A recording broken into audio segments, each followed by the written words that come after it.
الحمد لله الحمد لله نحمده ونستعينه ونستغفره ونؤمن به ونتوكل عليه ونعوذ بالله من شرور أنفسنا ومن سيئات أعمالنا من يهده الله فلا مضل له ومن يضلل فلا هادي له ونشهد أن لا إله إلا الله وحده لا شريك له وقال تعالى في كلامه المجيد وفرقانه الحميد وأقيموا الصلاة وآتوا الزكاة وأقرضوا الله قرضا حسنا وما تقدموا لأنفسكم من خير تجدوه عند الله هو خير وأعظم أجرا واستغفروا الله إن الله غفور رحيم وقال تعالى في الآخر وأقيموا الصلاة وآتوا الزكاة واركعوا مع الراكعين وقال رسول الله صلى الله عليه وسلم بني الإسلام على خمس شهادة أن لا إله إلا الله وإقام الصلاة وإيتاء الزكاة والحج والصوم رمضان صدق الله مولانا العظيم وصدق رسوله النبي الكريم وذلك لمن الشاهدين والشاكرين اللهم صل على محمد وعلى آل محمد كما صليت على إبراهيم وعلى آل إبراهيم إنك حميد مجيد اللهم بارك على محمد وعلى آل محمد كما باركت على إبراهيم وعلى آل إبراهيم إنك حميد مجيد সমস্ত প্রশংসা সেই মহানবের দরবারে যে আল্লাহ জাল্লা শানুহু আমাদেরকে পবিত্র রমজান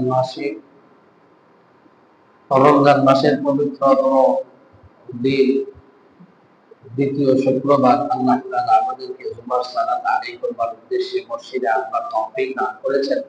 এজন্য সবাই শুকরিয়া আদায় করি আলহামদুলিল্লাহ।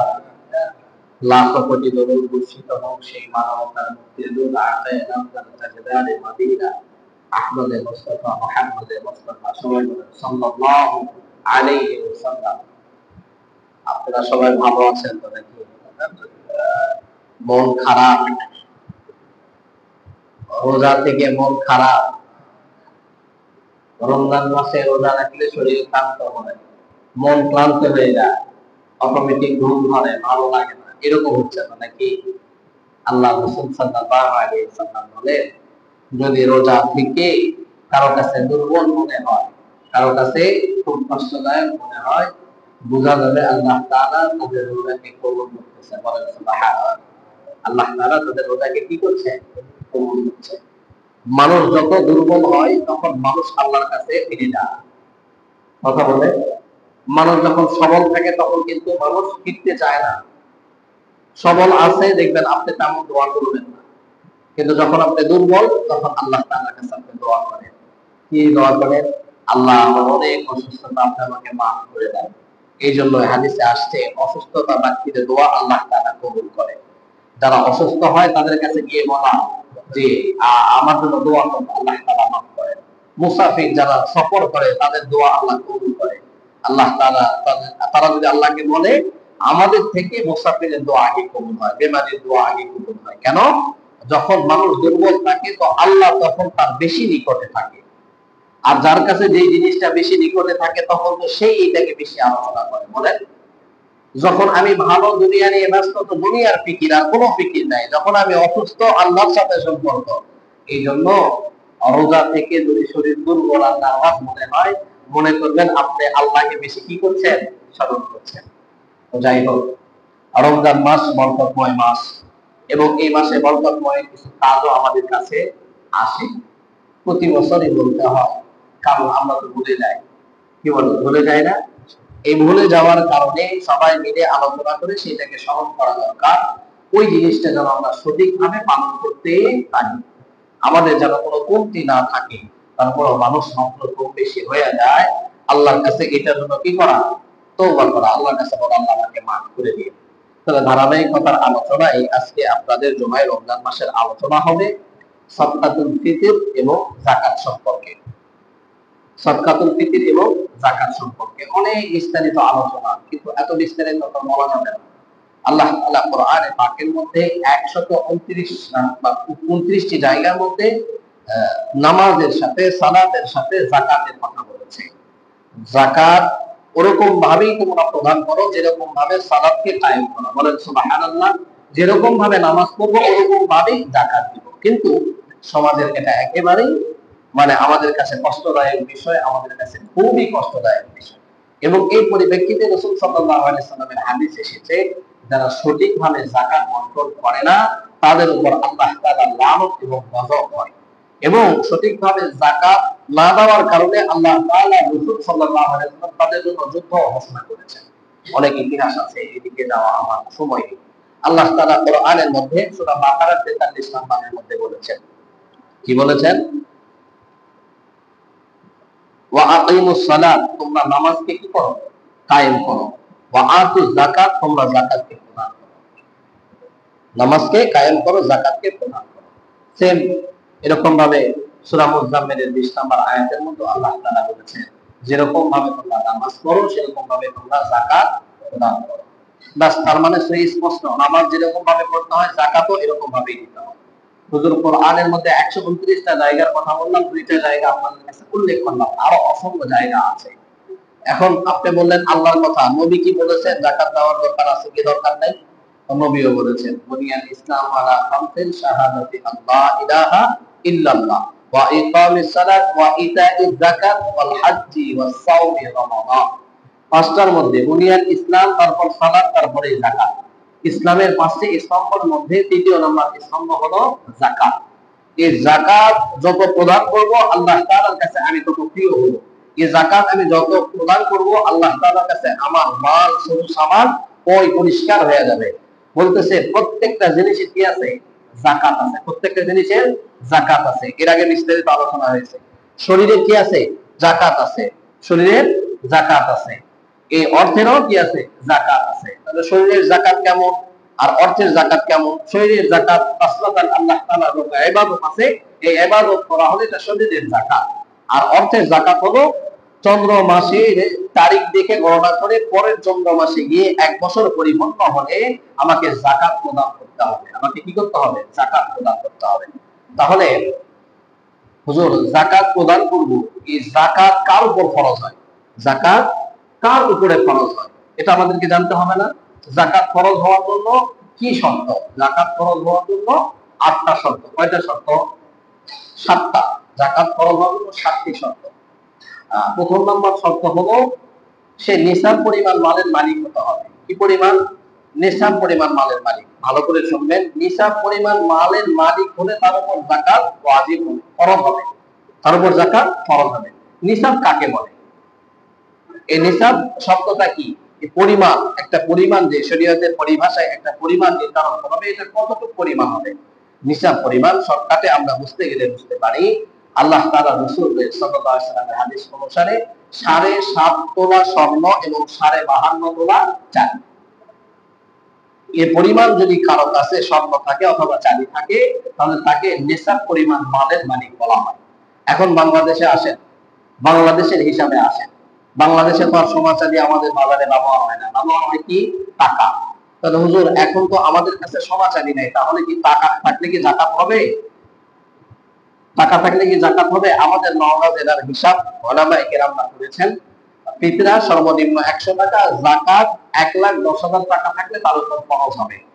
কিন্তু আমিও তো কিতাব আদি অনেক কিছুই পড়ি, আলহামদুলিল্লাহ, পড়ার চেষ্টা করি, রিসার্চ করার চেষ্টা করি। রাসূল সাল্লাল্লাহু আলাইহি ওয়াসাল্লামের হাদিস হলো এবং ব্যাপকতার সাথে ইসলামের উলামায়ে কেরামদের ভিতরে এরকম একটা ঐক্যমত, যেটার দ্বারা উম্মতে মুহাম্মাদের ফায়দা বেশি হবে সেই জিনিসকে নির্ধারণ করা।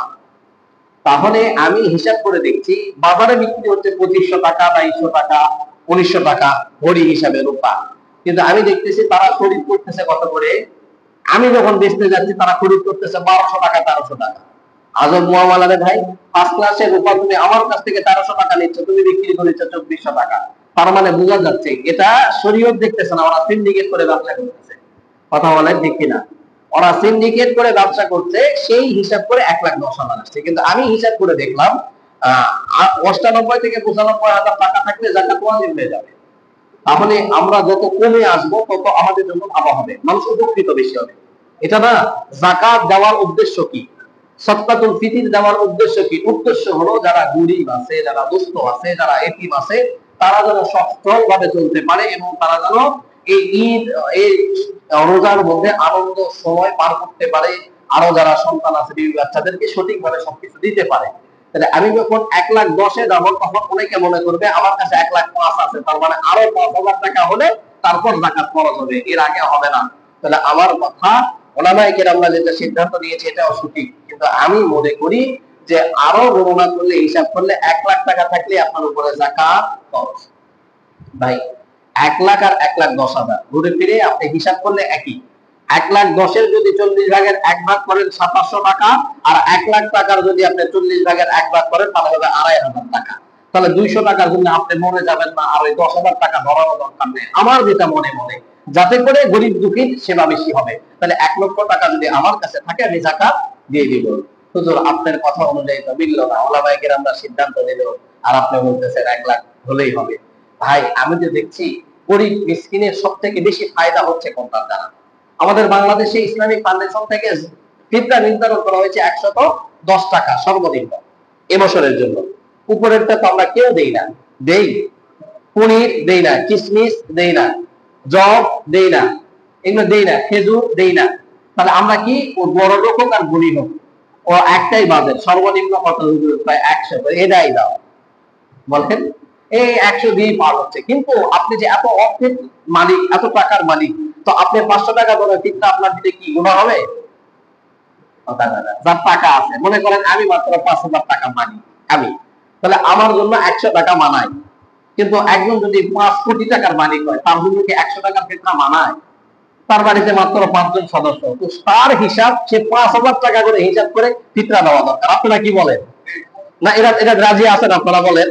একজন মানুষ 5 কোটি টাকার মালিক, বাড়িতে মাত্র 4 জন সদস্য, সে তার বিবি, ছেলে আর মেয়ে। ছেলেও আমেরিকায় পড়ালেখা করছে, মেয়েও রাজশাহীতে ডাক্তারি পড়ালেখা করছে।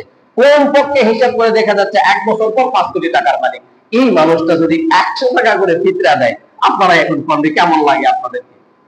তো এই জন্য তো রাসূল সাল্লাল্লাহু আলাইহি ওয়াসাল্লাম হাদিস বলেছে সর্বনিম্ন 100 টাকা, সর্বোচ্চ যে যত দিতে পারে। তো দিতে পারে 1870 টাকা হিসাব করেছে আমাদের নওগাঁতে। আপনারা যত পারেন তত দিবেন। আমি এই সীমানার যেটা বেশি এটা আমি বেঁধে দিব না, 1870। আমি বলবো যারা মোটামুটি 10-5 লাখ টাকার মালিক, পরিবারের সদস্য মিলে আপনারা 2,000 টাকা করে সদকাতুল ফিতর আদায় করেন, যাতে করে গরিব দুঃখী বেশি উপকারী হয়। করা যাবে না ইনশাআল্লাহ? ইনশাআল্লাহ। এখন আসি ফিতরা, যাকাত। প্রথম নাম্বার, নিসাব পরিমাণ মালের মালিক হওয়া। 52.5 তোলা চাঁদি, 7.5 তোলা রূপা। এখন কোনোটাই আপনার কাছে নাই, সোনাও নাই, চাঁদিও নাই, তাহলে কি আপনি যাকাত দিবেন না? কি কর, আপনার কাছে 5 লাখ টাকা আছে, যাকাত দিবেন না? যাকাত দিতে হবে। আপনার উপরে যাকাত কি হবে? ওয়াজিব হয়ে যাবে। এখন এই যাকাত ফরজ হওয়ার জন্য শর্ত হলো এই নিসাব পরিমাণ যে মালের মালিক হলো, এই পুরা মালের মালিক আপনাকে হতে হবে। এখন বাবা অনেক ব্যবসায়িক কোটিপতি, তো বাবা ছেলেকে টাকা দেয়নি, ছেলে চিন্তা করতেছে আমিও যাকাত দিব, সে তো মালের মালিক নয়। সে মালের মালিক বলেন, তাহলে সে যাকাত দিতে পারবে না।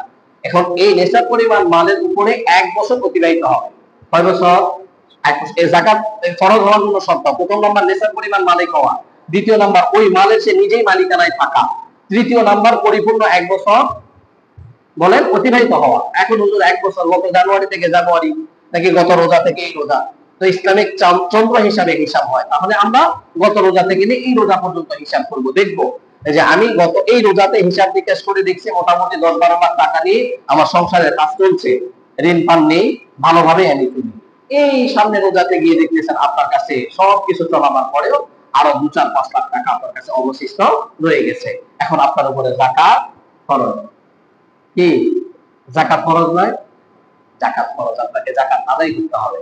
এই যে এই টাকাটা আপনার কাছে আছে, এই টাকা 40 ভাগের 1 ভাগ করবেন। মানে আমি বলে দিচ্ছি না কত টাকা, আপনাকে হিসাব জানাই দিচ্ছি, করে নেবেন। যত সম্পদ আছে, 40 কোটি হোক, 40 লাখ হোক, 40 টাকা হোক, 40 টাকা থাকলে তো জাকাত ওয়াজিব হবে না। তাহলে জাকাত ওয়াজিব হওয়ার, ফরজ হওয়ার জন্য যেটা শর্ত, যে 1 লক্ষ টাকা অথবা 1,10,000 টাকা, এই টাকার 40 ভাগের 1 ভাগ আল্লাহর রাস্তায় কি করে দিতে হবে? দান করে দিতে হবে। তাহলে আপনি পবিত্র। আর যদি না দেন তাহলে আপনি অপবিত্র। আপনি অপবিত্র নয়, আপনার মাল অপবিত্র। এটার হিসাব কিয়ামতের দিনে আল্লাহ তাআলা আপনার কাছ থেকে পুঙ্খানু ভাবে বুঝাইয়া নেবেন। এখন আপনি দিবেন কি দিবেন না এটা আপনার ব্যাপার। আমার খবর আপনাকে আমি কি করলাম? বুঝিয়ে দিলাম। চতুর্থ নাম্বার, বালেগ হতে হবে, বালেগ। এখন বাবা মারা গেছে, ছেলের কাছে টাকা আছে।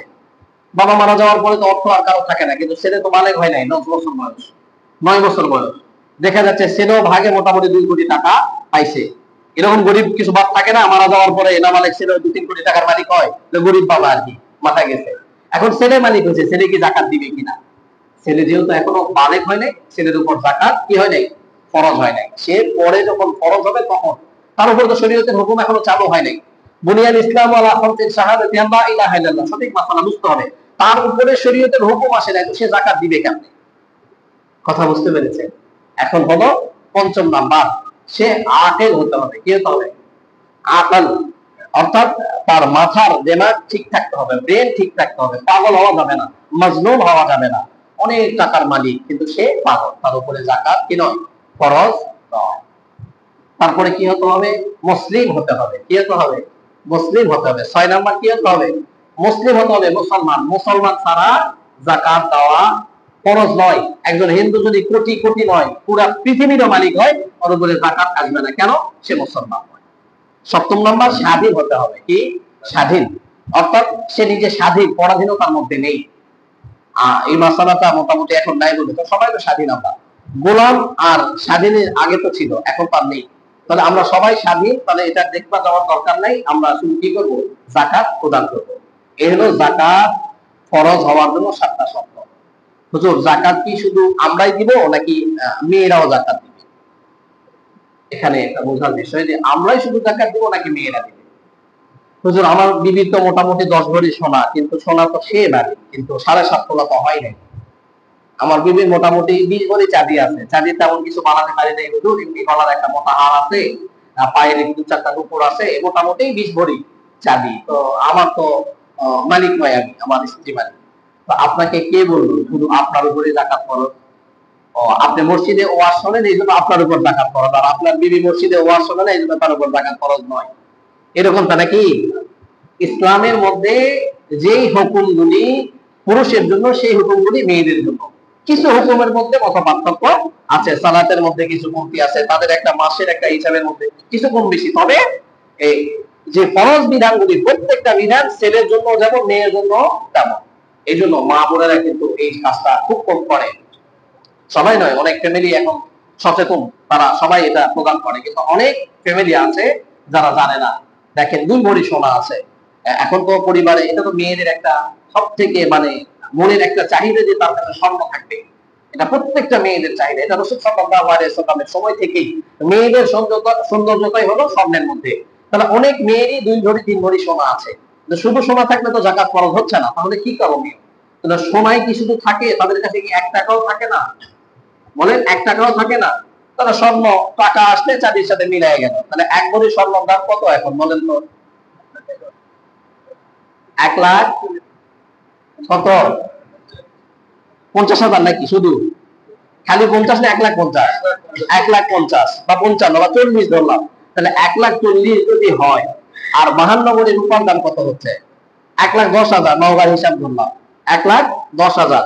তাহলে আরো তো 30,000 টাকা তার এক্সট্রা থাকলো। তাহলে তার উপর জাকাত কি হবে না? ফরজ হবে না। এই তো, এই জন্য আপনারা যারাই দিবেন আপনার পরিবারে গিয়ে, এটা আপনার দায়িত্ব নয়। এই সোনার মালিক তো আপনি নয়, আপনাকে দিছে, জীবনেও দিবে না, আরো নিবে আপনার কাছ থেকে।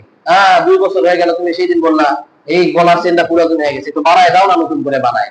এমনি এ মালিক, আপনি মালিক নয়। তাহলে মালিক যেহেতু উনি, তাহলে খবরটা পৌঁছায় দেওয়ার দায়িত্ব আপনার। 2 ভরি সোনা আছে না তোমার? খুব খুশি, আবার নিয়ে দিবে নাকি?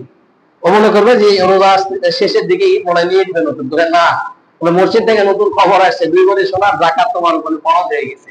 এই 2,80,000 টাকার হিসাব করে যা টাকা কই ব্যবস্থা করবে দিয়ে দাও, আর না হলে সোনা ভাঙো, ভাঙে 40 ভাগের 1 ভাগ আল্লাহ রাস্তায় কি করো, দান করো। এটাই হলো শরীয়ত, এটাই হলো হুকুম, কিন্তু আমরা এটা করি না।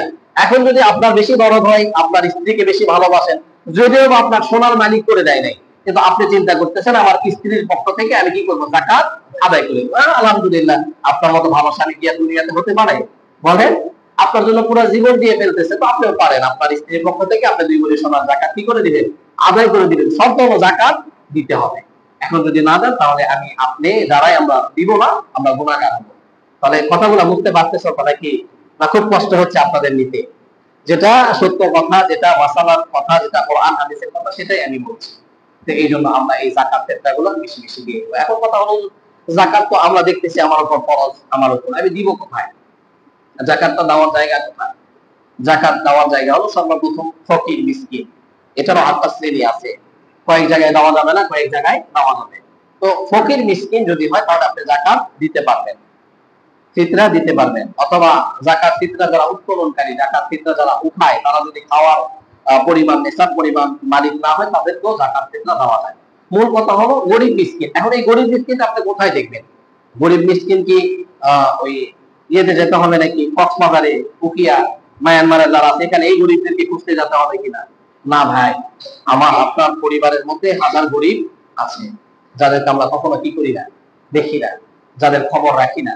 সর্বপ্রথম একজন যাকাত ফরজ হওয়ালা ব্যক্তির জন্য তার উচিত হবে তার নিজের কাছের আশেপাশে পাড়া মুসির মধ্যে যে আত্মীয় স্বজনগুলো আছে তাদের দিকে নজর রাখা। এটা হলো সর্বপ্রথম খবর।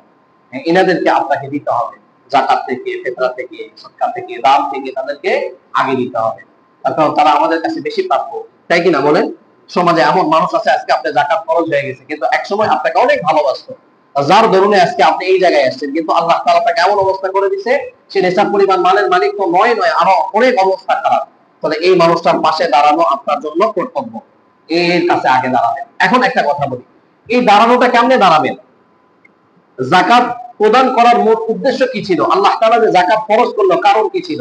আল্লাহ তাআলা যাকাত ফরজ করার কারণ ছিল যে গরিব মিসকিন অথবা দুস্থ মানুষ যারা আছে, এতিম অসহায় যারা আছে, তারা যেন সমাজ থেকে আস্তে আস্তে কমে যায়, সমাজের মধ্যে যেন সচ্ছলতা ফিরে আসে।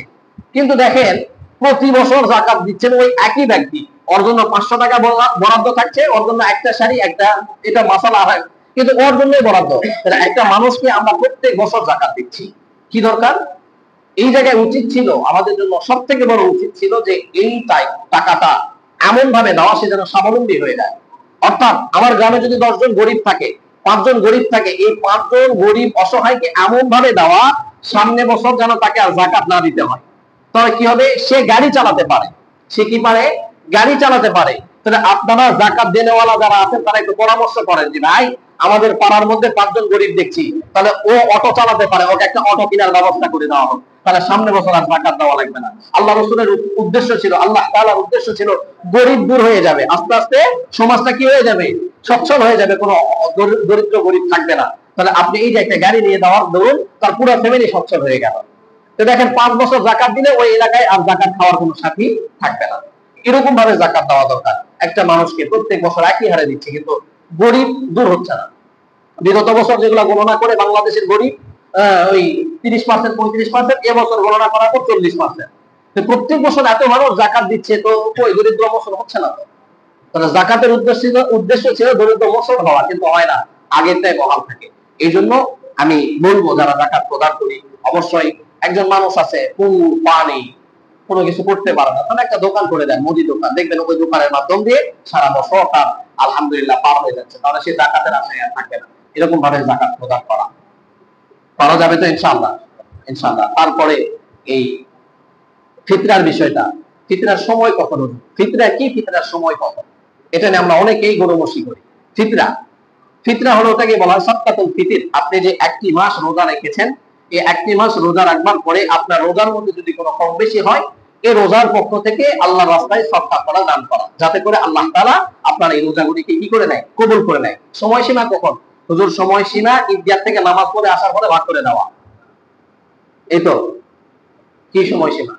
সময়সীমা হলো রাসূল সাল্লাল্লাহু আলাইহি ওয়াসাল্লামের হাদিস, ঈদগাহে নামাজে যাওয়ার আগে আপনার ফিতরা আপনাকে দিয়ে চলে যেতে হবে। আপনার কাছে রাখতে পারবেন না। এইরকম হয় যে পুরা মহল্লার টাকা উঠায় জমা রাখছে, ঈদের পরে নামাজ পড়ে এসে ভাগ করবে। তো আপনি ঈদের পরে নামাজ পড়ে এসে ভাগ করলে ও কি করবে? ওই টাকা নিয়ে ঈদের পরে কি করবে? ও টাকা নিয়ে ঈদের পরে ওই সিগারেট বিড়ি খাইতো, গরিব বসায় ওইটাই খাবে, কাজ হবে না। তাহলে ফিতরা দেওয়ার আগে বলে দিতে হবে যে এইটা নিয়ে তোমার বাচ্চার কাপড় চোপড় কিনে দিও, এটা দিয়ে তুমি ঈদের বাজার সদার করে খাও। এটাই তো উদ্দেশ্য ছিল। এবং আপনার সদকা, আপনার সদকাতুল ফিতর দ্বারা যে উপকার হওয়ার কথা ছিল সেটা ঈদের নামাজের আগে দিলেই হবে, পরে দেওয়া যাবে না। পরে দিলে সাধারণ দান হবে, সদকাতুল ফিতর আদায় হবে না। ফোকার কিতাবে এটাই বলছে। তাই আমরা চেষ্টা করব সদকাতুল ফিতরটা কি করা, ঈদের নামাজে যাওয়ার আগে পরিশোধ করে দিয়ে দেওয়া। হুজুর তাহলে এখন থেকে কি দিয়ে দিতে পারি? সদকাতুল ফিতর থেকে আমরা এখন থেকে আদায় করে দিতে পারি? হ্যাঁ, দিতে পারে। তবে সদকাতুল ফিতর আপনার উপর ওয়াজিব হওয়ার জন্য কিন্তু 1 বছর থাকার প্রয়োজন নেই। আপনার উপর যাকাত ফরজ হওয়ার জন্য ওই 7টা শর্ত, কিন্তু সদকাতুল ফিতর ফরজ হওয়ার জন্য এটা শর্ত নয়। আপনি যদি ঈদের দিনও সকালবেলা মোটামুটি 50,000 টাকার মালিক হন, আপনার উপরে সদকাতুল ফিতর দেওয়া যাবে। আপনি সদকাতুল ফিতর খেতে পারবেন না, কাজকর্ম বাদ দিয়ে 50,000 টাকা আপনার মালিক, আপনি সদকাতুল ফিতর খেতে পারবেন? তাহলে সদকাতুল ফিতর গরিব মিসকিনদের জন্য। এই 1 লাখ বা 50,000 বা 70-80,000 টাকা আপনার কাছে থাকলে যে আপনাকে যাকাত দেওয়া যাবে না কিন্তু ফিতরা খাওয়া যাবে, এরকম বিষয়টা নয়। সমাজের মধ্যে দেখবেন এরকম অনেক মানুষ আছে, বাড়িতে গরু ছাগল 3-4টা আছে, আরো অনেক কিছু আছে, সে শান্তির মতো চলতে পারে, কোনো সমস্যা নেই। এও এই সদকাতুল ফিতর খাওয়ার জন্য প্রস্তুত হয়ে থাকে যে আমাকে দিবে না। ভাই, আপনার সমাজে যারা একেবারে হতদরিদ্র গরিব তাদের দিকে নজর রাখেন, এতিম অসহায় যারা আছে তাদের দিকে নজর রাখেন, তাহলে আপনার সদকাতুল ফিতর এবং যাকাতটা পরিপূর্ণভাবে আদায় হবে ইনশাআল্লাহ। আর একটা কথা বলবো, যারা যাকাতের মাধ্যম দিয়ে যারা লুঙ্গি শাড়ি বিভিন্ন জিনিস আমরা কিনে দিই, এটা থেকে বিরত থাকবার চেষ্টা করব। ফুকাহে কেরামরা বলছেন এভাবে দিলে যাকাত আদায় হয় না।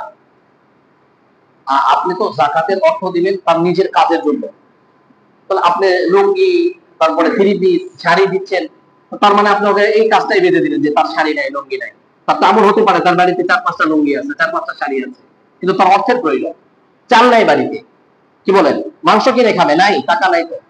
তাহলে আপনার উচিত হবে আপনাকে টাকা দেওয়া, এবং টাকা দেওয়ার সময় তাকে টাকার মালিকানা বানায় দিয়ে বলা যে তুমি এইটার দ্বারা তুমি কি করো, তোমার যা প্রয়োজন সেটা মিটাই নিও। আপনার প্রয়োজন মেটানোর অধিকার এটা কোরআন হাদিস দেয় না। আপনি কেন এই শাড়ি লুঙ্গি দিয়ে আপনার নাম ফুটাতে যাচ্ছেন? আপনি যাকাত দেন, আপনি যাকাত দেনেওয়ালা হন, সঠিকভাবে মাল তকসিম করে যাকাত দেয়, এটা সবাই জানে। আমি বলি যে যাকাত এটা আল্লাহ তাআলার একটা বিধান। নামাজ যেহেতু সবাই প্রকাশ্যে জানে, যাকাত দেওয়ার বিষয়টা প্রকাশ্যে প্রত্যেকটা মানুষ জানা দরকার, যে অমুক হাজী সাহেব এত কোটি টাকার মালিক, এত লাখ টাকার মালিক, ও পুঙ্খানুপুঙ্খানুভাবে যাকাত দেয়। আজকে সমাজে যাকাত দেনেওয়ালা সঠিকভাবে প্রকাশ না থাকবার কারণে কে যাকাত দিচ্ছে কে যাকাত দিচ্ছে না জানাই যায় না। কথা বলেন ঠিক কিনা? যাকাত দেনেওয়ালা প্রকাশ থাকা দরকার যে সে যাকাত দেয়, অর্থ আছে যাকাত দেয়, ব্যাস। এরকম যদি না থাকে তাহলে এই চুপে চুপে থাকার কারণে অনেক কাজ থেকে অনেক আমল থেকে আমরা দূরে চলে আসি। আরেকটা বিষয় যে এই যাকাতের টাকা প্রশ্ন করে থাকে মাদ্রাসায় দেওয়া যাবে কিনা, এতিমখানায় দেওয়া যাবে কিনা, লিল্লায় দেওয়া যাবে কিনা। হ্যাঁ ভাই, অবশ্যই দিতে পারবে।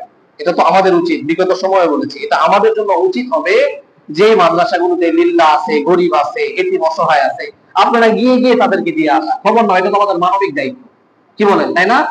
এটা আমাদের উচিত ছিল, কিন্তু আমরা করি না। যাকাত তো আগে যায়, যাকাত বাদে রাসূল সাল্লাল্লাহু আলাইহি ওয়াসাল্লামের কাছে জমা হতো। এখন তার ওই সময় নাই, এখন ওই যুগ নাই, এখন ইসলামের রাষ্ট্র নাই। তাহলে আমাদের জন্য উচিত হবে খবর নিয়ে নিয়ে অসহায় দুস্থ গরিব কোথায় আছে সেখানে পৌঁছায় দাও, অবশ্যই আদায় হবে। তবে যাকাতের টাকার জন্য মালিক গরিব এতিম বাচ্চারাই মূলত।